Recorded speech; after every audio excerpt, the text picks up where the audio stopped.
பிராட்டி இலங்கையிலே அசோகவனத்திலே சிறைவிக்கப்பட்டிருக்கிறார். இங்கிருந்து தூதுவனாக அனுமன் போகிறான். சீதையை தேடிக்கொண்டு இலங்கைக்கு போகிறான். இலங்கைக்கு போய் அங்கு அசோகவனத்திலே சீதை இருக்கிறதை கண்டுபிடித்து விட்டு மரத்திலே உட்கார்ந்து பார்க்கிறான் அங்கு என்ன நடக்கிறது என்று.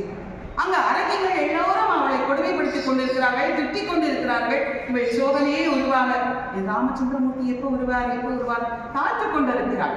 அப்படி காத்து கொண்டிருக்கும் போது எல்லா அரங்கிகளும் நகர்ந்து போனதுக்கு அப்புறம் இதுல ஒன்றும் பண்ண முடியாது.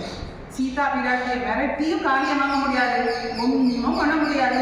அவரவர்கள் எத்தனைதான் கத்துறது அப்படின்னு விட்டுவிட்டார்கள். அப்போ சமயம் பார்த்து அனுமன் கீழே இறங்கினார்.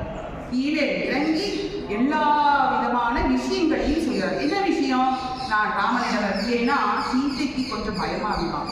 மீண்டும் ராவணன் ஏதாவது ஒரு ரூபத்திலே, ஏன்னா அவன் மாரீசன் ரூபம் போட்டுக்கொண்டுதானே வந்து தன்னை சிறைப்பிடித்தான், அது போல ஏதாவது செய்து விடுவானோ. அசுரர்களுக்கு உருவங்களை மாற்றிக்கொள்ளும் தன்மை உண்டு, அதனால அவனுக்குள்ள ஒரு பயம். அதனால யார் நீ, என்ன விஷயம் என்று முதலில் கேட்கிறான்.